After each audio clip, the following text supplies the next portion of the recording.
오늘 우리에게 주시는 하나님 말씀입니다. 갈라디아서 1장 우리 1절에서 5절까지 말씀을 한번 읽도록 하겠습니다. 갈라디아서 1장 1절에서 5절까지 제가 하나님의 말씀을 봉독하겠습니다. 함께 주님의 말씀을 들으십시다. 사람들에게서 난 것도 아니요 사람으로 말미암은 것도 아니요 오직 예수 그리스도와 그를 죽은 자 가운데서 살리신 하나님 아버지로 말미암아 사도된 바울은 함께 있는 모든 형제와 더불어 갈라디아 여러 교회들에게 우리의 하나님 아버지와 주 예수 그리스도로부터 은혜와 평강이 있기를 원하노라. 그리스도께서 하나님 곧 우리 아버지의 뜻을 따라 이 악한 세대에서 우리를 건지시려고 우리 죄를 대속하기 위하여 자기 몸을 주셨으니 영광이 그에게 세세토록 있을지어다. 아멘. 잠시 기도하겠습니다. 주님, 이 시간 우리에게 말씀을 읽어주셨습니다. 이제 말씀을 풀어주실 것입니다. 성령의 음성에 귀를 기울이게 해주시고 이 모든 말씀을 하나님의 말씀으로 받을 수 있도록 우리에게 은혜를 주옵소서. 주님 말씀하여 주옵소서. 우리가 듣겠나이다. 주 예수 그리스도의 이름으로 기도드리옵나이다. 아멘.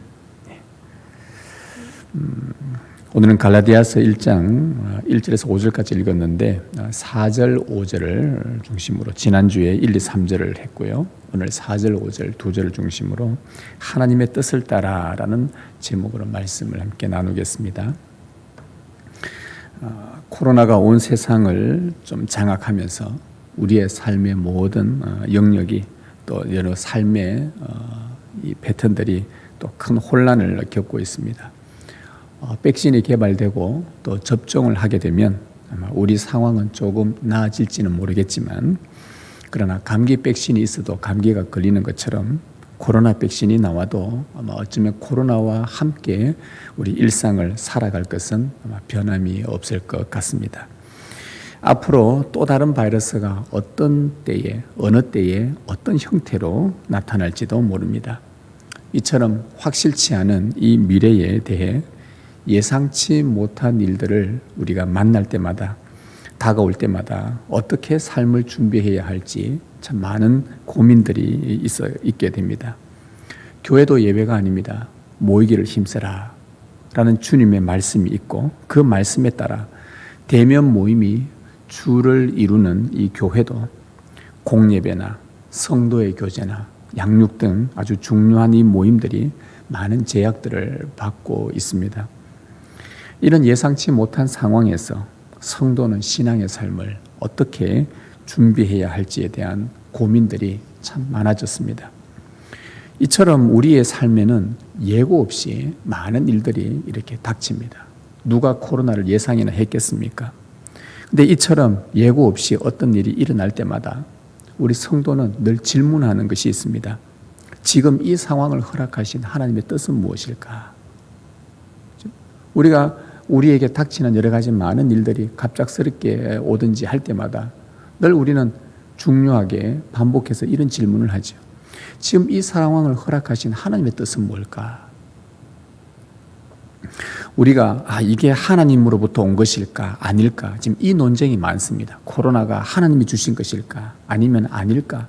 그것보다는요 더 중요한 것은 지금 이 상황을 허락하신 하나님의 뜻은 무엇인가? 이게 더 중요한 것이죠.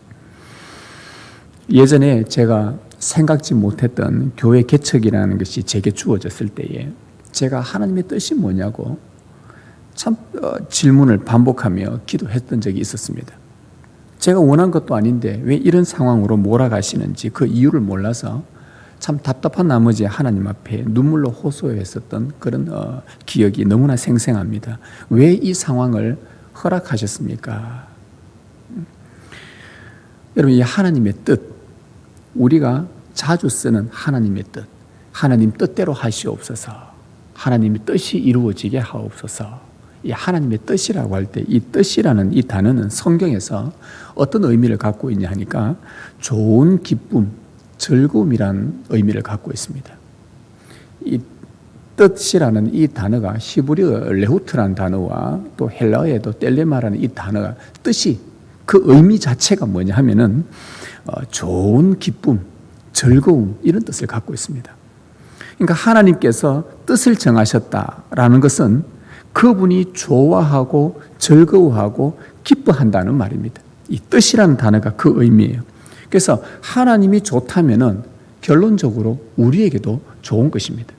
그래서 하나님께서 어떤 뜻을 품으셨다 하면은 그 뜻 자체가 하나님에게는 가장 즐거운 것이고 기쁜 것이기 때문에 그 뜻이 이루어지는 것은 곧 우리에게도 좋은 것이란 말입니다. 하나님의 뜻은 우리를 위합니다. 우리에게 좋은 것을 주시려고, 우리를 위하시려고 하나님은 뜻을 정하셨다. 이렇게 보시면 되는 겁니다. 좀 전에 말씀드렸던 예상치 못했던 교회 개척으로 저를 몰아가실 때에 그 심적 부담과 말할 수 없는, 그 설명할 수 없는 그 고난이 있었지만 그 개척했던 그 기간 동안 저에게는 굉장히 유익했고 하나님의 그 즐거움을 누릴 수 있는, 그러니까 뜻이죠. 하나님의 이곳으로 인도하신 하나님의 뜻, 그 하나님의 즐거움, 하나님의 기쁨을 또 좋은 것들을 배우는 그런 시간이었습니다. 그래서 여러분, 하나님의 뜻은 무조건입니다. 우리에게 좋은 것입니다. 하나님이 뜻을 품으셨다는 것은 무조건 우리를 위하는 것입니다. 하나님은 우리를 위하지 않는 뜻은 절대 품지 않으십니다. 사도 바울은 갈라디아 교회에 편지를 쓰면서 서두에서부터 이 하나님의 뜻을 밝혀놓습니다. 오늘 읽은 4절 5절에 보면 그리스도께서 하나님 곧 우리 아버지의 뜻을 따라 이 악한 세대에서 우리를 건지시려고 우리 죄를 대속하기 위하여 자기 몸을 주셨으니 영광이 그에게 세세토록 있을지어다. 아멘. 예수 그리스도께서 아버지의 뜻을 따라서 행하신 일이 있었습니다.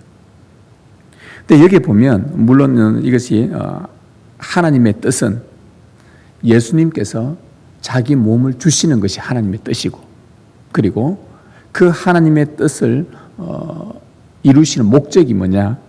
우리를 악한 세대에서 건지기 위함이고, 그 결과는 하나님 앞에 영광이 된다. 이렇게 풀 수가 있습니다. 이제 이것을 우리가 하나님의 뜻이라는 관점에서 굳이 설교 대지를 나눈다고 한다면 바울은 하나님의 뜻을 세 가지로 진술하는 겁니다. 하나는 악한 세대에서 우리를 건지는 것이 하나님의 뜻입니다. 또 하나님의 뜻은 우리를 대속하시려고 그리스도를 주신 것이 하나님의 뜻입니다. 세 번째는 이 일을 행하신 하나님께서 영광 받으시는 것, 이게 하나님의 뜻입니다. 이 세 가지가 여러분 우리에게 얼마나 좋은 것입니까? 악한 세대에서 우리를 건지시는 게 하나님의 뜻이다. 이게 얼마나 우리에게 유익한 겁니까? 우리를 이 악한 세대에 건지시기 위해 그리스도께서 자기 몸을 주셨다는 것, 얼마나 우리에게 유익하고 가장 좋은 것입니까? 그리고 이 모든 일들이 하나님 앞에 영광이 된다는 것, 이게 우리에게 얼마나 좋은 것이고 유익한 것입니까?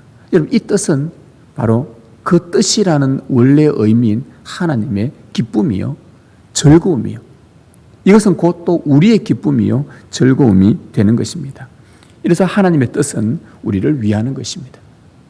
자, 먼저 한번 보십시다. 그럼 첫째로 하나님의 뜻은, 첫 번째 하나님의 뜻은 뭐냐? 바울이 갈라디아서 서두에서부터 우리에게 말해주고 있는 하나님의 뜻. 사실 이 뜻은 나중에 가보면 갈라디아 전체 주제와 연결이 됩니다.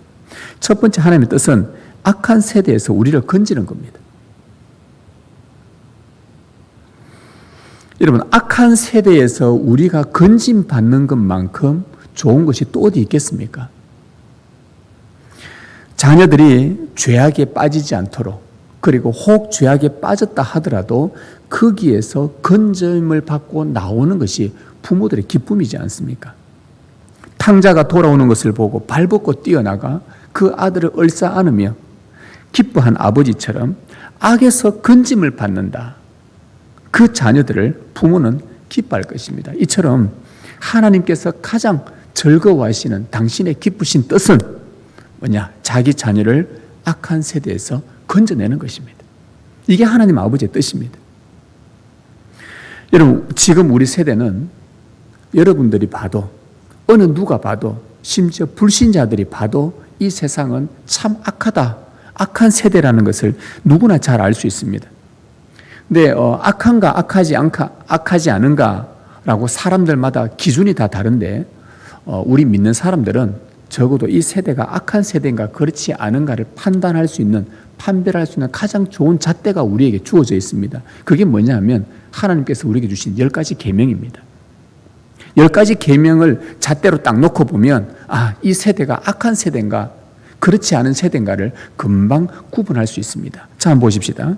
내 부모를 공경하라. 하나님께서 제5계명을 주셨어요. 하나님에게서 나온 것은, 하나님의 뜻은 뭐냐? 부모를 공경하는 것이 하나님이 즐거워하는 뜻이란 말입니다. 그런데 오늘 우리 세대를 보십시다. 온 마음으로 부모를 공경하기는커녕 그 자기들의 이익을 위해서 부모들을 홀대하고 가볍게 여기고 이용하고 하나님처럼 부모를 경외하지 않는 이 악한 세대라는 것, 우리 누구나 다 알고 있습니다. 이 사회에서 일어나는 일들만 봐도 너무나 잘 알고 있는 이 세대는 악한 세대가 맞습니다. 그 다음에 제6계명에 살인하지 말라라고 하나님은 당신의 뜻을 밝히셨습니다. 그러나 여러분, 이 세상을 보십시오. 온갖 종류의 우리가 생각지도 않았던, 심지어 요즘은 영화 보기가 두렵습니다. 어떤 영화에 보면 전혀 예측도 못했던 이상한 살인 장면들이 나올 때마다 섬찟섬찟하고 그냥 극장에서 나와버립니다. 너무 두렵습니다. 너무 살벌해요. 온갖 종류의 살인으로 가득 차 있는 이 세대를 보면 정말 악한 세대라는 것을 우리 너무나 잘 알고 있습니다. 그 다음에 간음하지 말라라고 당신의 뜻을 하나님이 밝히셨습니다. 하지만 음행과 성폭력과 강간과 음란이 음양간에 숨어서든 드러내놓거든, 요즘은 드러내놓고도 활개를 칩니다. 그러면서 정제를 잃어버리고 부부 생활이 파괴되는 이 세대를 보면 이 악한 세대임을 우리는 쉽게 파악할 수가 있습니다. 그 다음 8계명 도둑질 하지 말라. 하나님의 뜻입니다. 당신의 뜻을 보여주셨어요. 그런데 부정한 저울로 계산해서 이득을 챙기고 고리대금, 부정매매, 횡령 등 이웃의 재산을 불법과 편법으로 갈취하는 이 악한 세대라는 거예요. 그 다음 9계명 거짓 증거하지 말라라고 말씀하셨으나 우리는 거짓말과 위정과 변덕과 경솔함과 어리석은 말과 조롱과 험담과 무례함으로 사람을 해치는 악한 세대임을 우린 잘 알고 있습니다. 10계명 내 이웃의 집을 탐내지 말아라. 이게 주님의 뜻을 보여주셨는데 탐심과 욕망과 무절제 등 정욕을 제하지 못하는 이 악한 세대임을 우리는 이 10계명이라 10가지 계명의 잣대로 보면 얼마나 우리가 살고 있는 이 세대가 악한 세대라는 걸 너무나 분명하게 드러나고 있습니다.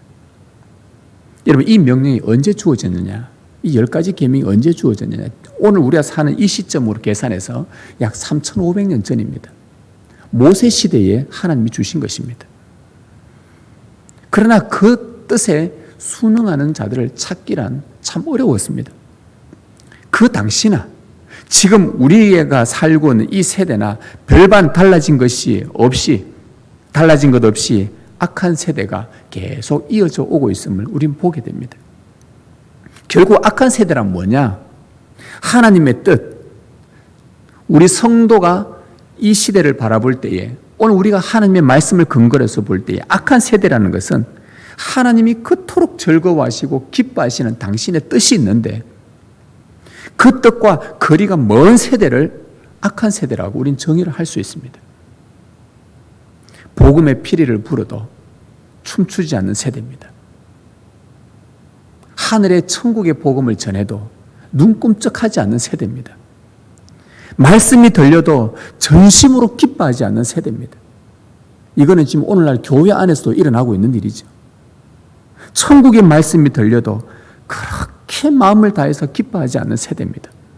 주의 재림이 가까웠으니 믿음으로 살고 주를 사랑하며 섬기자고 권면해도 그렇게 달가워하지 않는 세대입니다. 복음에 도무지 반응하지 않는 세대. 예수 그리스도를 떠난 세대, 죄를 범하고 생명을 파괴하며 진리에서 멀어진 것을 성경은 악한 세대라고 그렇게 정의를 합니다. 여러분, 주님과 그의 복음이 없는 이 삶, 그래서 그 결과가 우리에게 가져다 주는 이 악한 세대의 열매들을 먹고 사는 여러분, 계속해서 이 악한 세대 가운데서 몸담고 살고 싶습니까? 우리 하나님은 이 사람들이 마귀에 조종당하고 영원한 기쁨을 잃어버리고 악에 빠져 있기를 원치 않습니다. 이것은 우리 하나님의 뜻이 아닙니다. 하나님의 뜻, 하나님의 즐거움, 하나님의 기쁨은 이 영원한 기쁨을 잃어버리고 악한 세대에 물들면서 거기에 푹 빠져서 사는 것, 이거 하나님의 뜻이 아니었습니다. 하나님의 기쁨은 뭐냐? 하나님의 뜻은 뭐냐? 지금 이 악한 세대에서 우리를 건지는 것입니다. 여기서 건져내는 것이 오늘 성경 4절 말씀에 이 악한 세대에서 우리를 건지시는 것, 이게 하나님의 뜻이라는 말입니다. 여러분, 이 건진다라고 할 때에 여러분들이 뭔가 건짐을 받는다, 어디에서 건진다 할 때에 우리 성도는 제일 먼저 떠올려야 되는 사건이 뭐냐? 출애굽 사건입니다. 절대 잊어서는 안 됩니다. 이스라엘 백성들에게는 이 출애굽 사건은 그들이 자다 일어나도 출애굽 사건을 잊어서는 안 되는 겁니다. 오늘 우리들도 절대 잊어서는 안 되는 것이 이 출애굽에 대한 이 사건을 가지고 우리에게 주신 구원의 이야기입니다. 이 건진다라고 할 때 이 출애굽의 그림을 꼭 기억을 해 놓으셔야 됩니다. 건지시는 하나님을 가장 잘 보여주는 것이 이 출애굽입니다. 자, 하나님께서 자기 백성 이스라엘을 애굽에서 건지셨습니다. 그러면 오늘 이 말씀에 근거해 본다면 하나님은 우리를 건지신다고 했습니다. 이게 하나님의 뜻입니다. 그러면 애굽이라는, 구약 성경 나오는 이 애굽이라는 나라는 달리 표현하면 악한 세대란 말이에요. 그렇잖아요. 애굽에서 이스라엘을 건지셨다. 악한 세대에서 우리를 건지신다. 결국 이 애굽은 악한 세대란 말입니다. 여러분, 애굽이 왜 악한 세대입니까? 그 애굽의 통치자들은 마귀에 조종당합니다. 그리고 비록 노예였지만 이스라엘을 압제하고 억압으로 다스립니다. 여러분, 악한 세대이기 때문에 하나님의 그 계명에 비추어 보면 압제하고 억압하는 것, 이 계명에 다 어긋나는 것이잖아요. 이럴 수가 없습니다. 하나님의 법이 있는 사람들은 압제하고 억압하고 도둑질하고 살인하고 간음하고 이럴 수가 없단 말이죠. 그런데 이 애굽의 통치자들은 마귀에 조종당한 자들입니다. 그들에게 이 하나님의 10가지 계명과 동떨어져 있기 때문에 그들에게 나타나는 그 애굽 땅에 나타나는 삶의 현장에는 악의 열매라는 것은 당연한 것입니다. 곳곳에서 그 결과들이 나타나는 것이죠. 이스라엘은 그 악한 세대에 430년간 묻혀 살면서 그 열매를 먹고 살았던 사람들이죠. 바로 하나님은 거기서 그 백성들을 건져내신 것입니다. 그리고는 하나님의 자비와 긍휼과 사랑의 새로운 통치 안으로 옮겨 놓으시고는 거기에서 자유와 해방의 기쁨을 주셨습니다. 이처럼 악한 세대에서 건짐을 받고 은혜의 세대로 다시 들어가는 것, 이게 하나님이 기뻐하신 뜻이었습니다. 아까 하나님의 뜻은 당신의 좋은 즐거움이라고 했는데 그 하나님의 뜻이 뭐냐? 자기 백성을 그 악한 세대에서 더 이상 그 영혼이 상하지 않고 고통받지 않도록, 괴로워하지 않도록 거기서 건져내죠. 하나님의 은혜로운 나라로 다시 들어오게 하셔서 거기서 자유와 기쁨을 맛보게 하는 것, 그게 하나님의 기뻐하시는 뜻입니다. 하나님은 악의 열매를 먹고 사는 저와 여러분을 건져내셔서 당신이 다스리는 은혜로운 세계로 옮겨 놓으셨습니다. 출애굽을 통해 이스라엘을 건지신 것과 같은 원리요. 그렇게 하는 것이 하나님 당신의 영원한 섭리 가운데서 정하신 그분의 즐거운 뜻입니다. 사도 바울은 신앙생활을 잘 하다가 미혹하는 자들의 그 말을 듣고 복음에서 떠나 다시 악한 세대로 돌아가 버린 그 갈라디아 신자들을 지금 책망하고 있으면서 이 편지를 쓴 것입니다. 하나님이 너희를 악한 세대에서 건지신 것을 알지 못하느냐? 너희들을 그 악한 세대에서 건지는 것이 하나님의 그토록 즐거운 뜻이었는데, 그래서 너희들을 거기서부터 건져내셨는데 왜 복음과 멀어지려고 하느냐? 왜 그리스도와 멀어지려고 하느냐? 이게 바울의 호소였습니다. 그래서 바울은 처음에 편지를 시작하면서부터 이게 하나님의 뜻을 바로 밝히는 거예요. 하나님의 뜻은 이거였다. 다시 말하면 너희들이 왜 여기서 떠나 있느냐? 지금 그 이야기를 하는 겁니다. 여러분이 악에 빠져 허우적대는 것은 하나님의 뜻이 아닙니다. 하나님은 여러분을 거기서 건지셨습니다. 소망도 없는 곳에서, 천국도 없는 곳에서, 사랑도 없는 곳에서, 은혜도 없는 곳에서 하나님은 여러분을 건지셨습니다. 이것이 하나님의 즐거운 뜻입니다. 그분이 너무너무 좋아하는 것이 여러분을 건져내는 것입니다. 그 즐거움은 건짐받은 여러분에게도 똑같이 주시려고 하나님이 건지셨어요. 이 좋은 하나님의 뜻을 여러분 기억하시고 하나님의 은혜의 통치 아래서 항상 즐거워하시길 바랍니다. 아, 내가 건짐받았구나. 하나님의 뜻은 나를 이 악한 세대에서 건져내시는 거구나.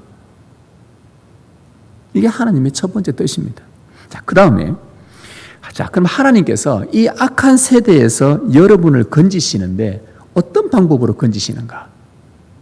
이게 두 번째 나타난 하나님의 뜻입니다. 4절을 다시 보시면 그리스도께서 하나님 곧 우리 아버지의 뜻을 따라 이 악한 세대에서 우리를 건지시려고 우리 죄를 대속하기 위하여 자기 몸을 주셨으니, 자, 하나님의 뜻은 여러분을 악한 세대에서 건지시려고 예수 그리스도를 주신 것이 하나님의 뜻입니다. 하나님의 뜻은 뭐냐? 우리를 악에서 건지시는 게 하나님의 뜻인데 이것을 이루시기 위해 행하신 유일한 방법은 당신의 독생자 그리스도를 주셨다는 것. 이게 하나님의 뜻입니다. 아들을 십자가에 주는 것이 아버지의 가장 기뻐하신 뜻이었단 말이에요. 너무너무 즐거운 하나님의 계획이었단 말입니다. 여러분, 이것을 이해할 수 있겠습니까?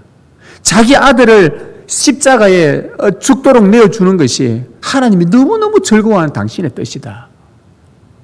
그럼 이걸 이해할 수 있겠습니까, 우리가? 그 아버지의 마음을 온전히 이해하겠습니까? 악한 세대에서 우리를 건지신 하나님의 방법은 그리스도께서 자기 몸을 십자가에 주셔서 우리의 죄를 대속하는 것, 우리 죄를 속하기 위하여, 대속하기 위하여, 이게 하나님의 기쁘신 뜻이었습니다. 여러분, 왜 하나님께서 예수 그리스도를 보내시는 방법 외에는 우리를 악에서 건지는 방법이 없었을까? 그 이유가 있습니다. 왜 이 방법밖에 없었을까? 여러분, 모세 시대나 아까 그 계명을 받았던 모세 시대나 예수님 시대나 종교개혁 시대나 오늘 우리 시대나 악의 문제는 사라지지 않고 있습니다. 여러분, 그렇지 않습니까? 악의 문제는 주님 오실 때까지 절대 이 세상에서 사라지지 않습니다. 어떤 이들은 이 악을 없애보려고 저 깊은 산에 들어가 돌을 닦아봅니다. 그나마 그 사람은요, 자기가 악하다는 걸 아니까 그나마 다행이에요. 안 그렇습니까? 이 악을 한번 없애보려고, 이 내면에서부터 끊임없이 올라오는 정욕을 없애보려고 막 산에도 가보고 어디 가서 돌을 닦고 고행을 하고 그런 거 보면 참 그나마 자기가 악하다는 걸 안다는 말이잖아요. 그러나 수십 년 돌을 닦는다 한들 그 내면에서 또다시 꿈틀대며 올라오는 악은 사라지지 않습니다. 왜 그렇습니까? 악이 왜 사라지지 않습니까? 그 원인을 제거하지 못하기 때문에 그렇습니다. 여러분, 악은 원인이 아닙니다. 열매입니다.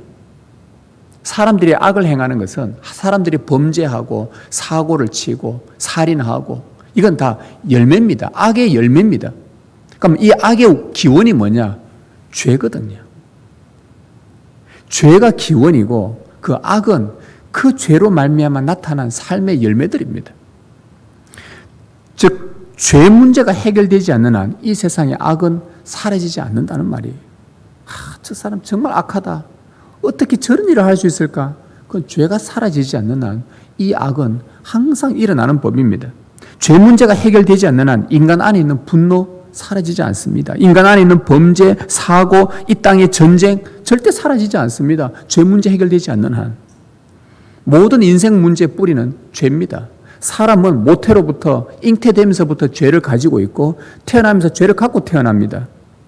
죽을 때까지 죄를 없애지 못합니다. 10가지 계명의 잣대를 여러분이 한번 비추어 보십시오. 그 어느 하나 지킬 수 없는 무능한 죄인임을 우리 스스로가 깨닫게 되고, 선하게 살려고 몸부림치는데도 그러면 그럴수록 내가 이거 하나 선하게 살았다 싶은데 돌아서 보니 또 다른 악한 열매가 내 안에 또 더 많이 들러붙어 있는 것이 우리 인생의 실상입니다. 하나님은 인간 스스로가 이 죄의 문제, 악의 문제를 해결할 수 없다는 것을 영원부터 알고 계셨습니다. 그래서 하나님은 당신이 뜻을 정하신 거예요.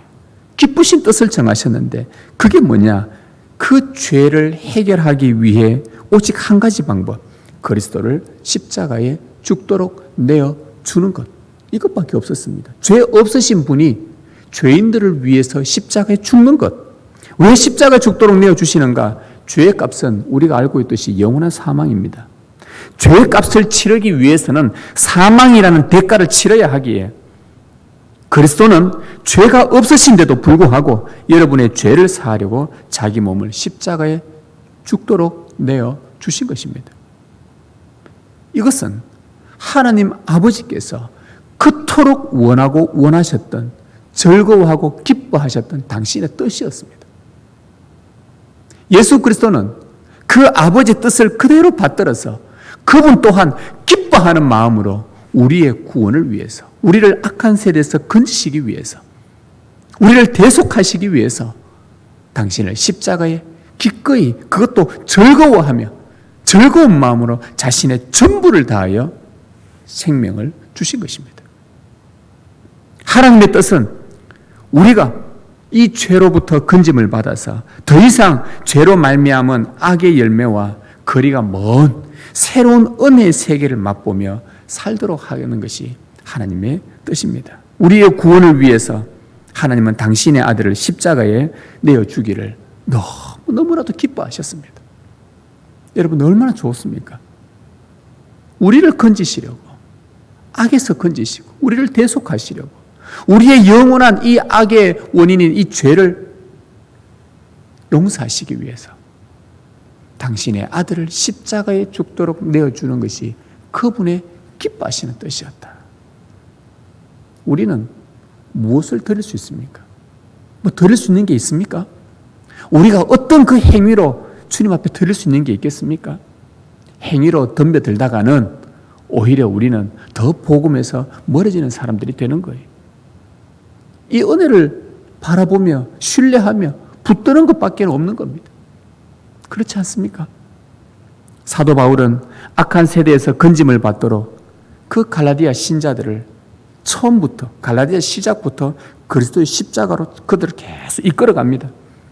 그리스도의 십자가로만 죄 용서를 받고 악한 세대에서 건짐받았던 그 갈라디아 신자들이 지금 잘못된 가르침에 미혹되어 십자가의 은혜를 잊어버린 거예요. 그리고는 열심히 자기 행위로 구원을 얻으려고 피나는 노력을 하고 있습니다, 지금. 나중에 또 다음 주 계속 이어져 가면서 갈라디아 사람들이 무슨 이 십자가의 은혜를 버리고 무슨 행위를 쫓아가려고 했는지 아마 그 내용들이 나옵니다. 여하튼 이들은 십자가의 은혜를 잊어버리고 자기 행위로 구원을 얻으려고 피나는 노력을 했습니다. 여러분 참 재밌는 여기서 원리가 하나 나옵니다. 은혜를 놓치면요, 사람은 행위로 돌아가게 되어 있습니다. 이거는 백발백중입니다. 우리가 은혜를 놓치면요, 무조건 우리는 행위로 돌아가게 되어 있습니다. 십자가의 은혜를 망각하면 예전처럼 우리는 우리의 공로를 세우려고, 이 공로로 말미암아 뭐 한번 얻어보려고, 구원 얻어보려고, 기쁨을 얻어보려고, 내 삶의 어떤 만족을 누려보려고 수도 없이 애를 쓰는 것이 우리 인생인들입니다. 은혜를 놓치면 행위로 돌아서게 됩니다. 그것은 다시 악한 세대로 돌아가는 겁니다. 하나님과의 바른 관계는 여러분의 행위로서 되는 것이 아니라 예수 그리스도의 십자가를 신뢰함으로써 얻을 수 있음을 여러분 확고히 믿으시길 바랍니다. 이거 외에는 여러분들이 우리가 구원받을 길이 없습니다. 주님께서 우리에게 행해 주신 그 놀라운 구원의 은혜를 그저 오직 믿음으로 그 은혜를 바라보고 소망하고 나에게 베푸신, 나를 그 악에서 건지신 하나님의 그 사랑, 그 뜻, 그 십자가에 죽으신 그리스도 믿음으로 끝까지 바라보는 거예요. 끝까지 소망하는 거예요. 그거 붙들고 가는 겁니다. 그렇지 않으면 또다시 우리는 이 보잘것없는 우리의 저주스러운 행위를 가지고 그 구원 얻은 것에 뭔가 합당한 그 일들을 해보려고. 아니요. 절대 그럴 수가 없습니다. 어찌 우리의 행위와 주님의 십자가를 어떻게 비교할 수가 있단 말입니까?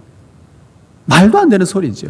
어느 정도 수준의 행위를 도달해야 주님의 십자가의 은혜를 보답하냐 이 말입니다. 절대 불가능한 것입니다. 그는 하나님의 기쁨이 아니에요. 하나님의 뜻은 우리를 건져내신 것이고 악한 세대에서 건져내는 것이 당신의 뜻이고 우리가 그 행위로 뭔가 보답해서 내가 구원에 뭔가 더 보탬을 되려고 하는 그건 하나님의 뜻이 아니에요. 악한 세대로 다시 돌아가는 것입니다. 예수 그리스도의 십자가를 신뢰함으로 얻을 수 있다는 것, 하나님과의 바른 관계, 우리의 죄로부터 구원받는 것, 오직 그것뿐임을 확고히 믿으시길 바랍니다. 자, 그래서 이제 결론이 나오는 겁니다. 우리를 죄로부터, 악한 세대로부터 건지시려고 그리스도를 주신 하나님께 우리가 할 수 있는 최고의 찬사가 뭘까요? 영광이 그에게 세세토록 있을지어다. 우리의 속령입니다. 속령. 영광을 찬송하는 겁니다. 하나님의 영광을 찬송하는 거예요. 성삼위 하나님이 행하신 이 일들을 찬송하는 겁니다.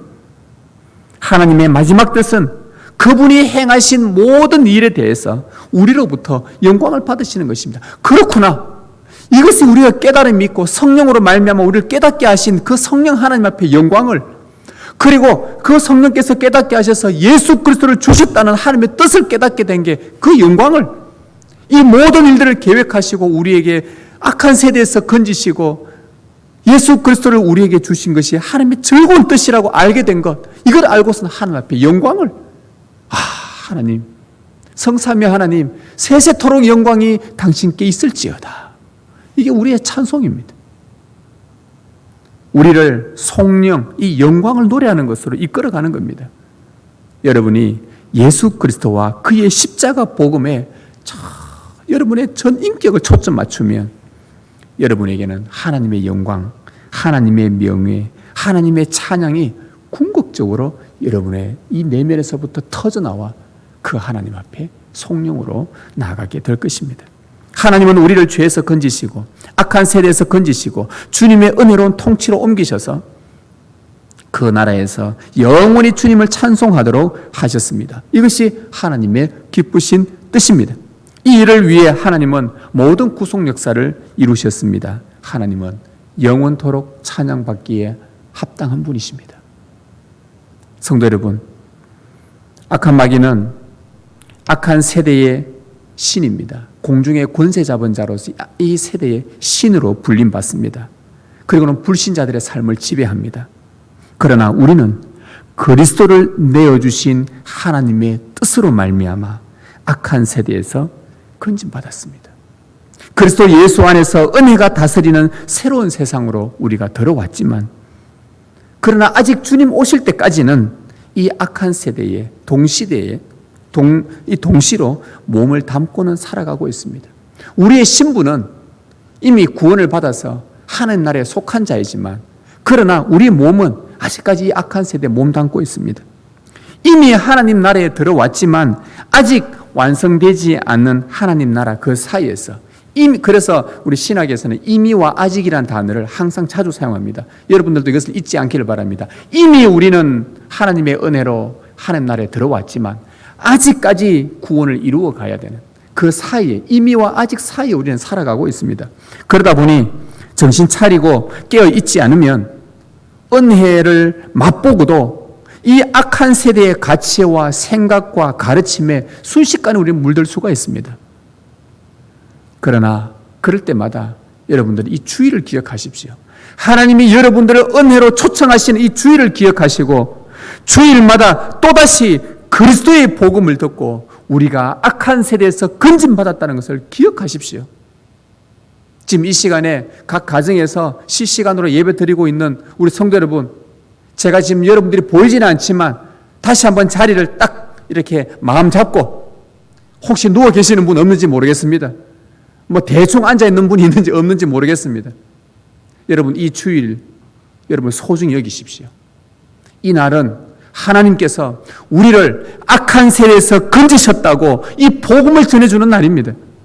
우리가 다시 한번 확인하는 날입니다. 우리의 죄를 대속하려고 십자가에 내어주신 그리스도를 더욱더 의지하시길 바랍니다. 그리스도의 은혜를 망각하고 나의 행위로 돌아가려는 이 공로사상과 자기 의와 자만으로 이끄는 거짓 복음의 포로가 되지 않도록 성령을 구하십시오. 기도하십시오. 은혜를 구하십시오. 그리하여 우리를 악에서 건지신 하나님 아버지께 영광의 찬송을 올려드리십시오.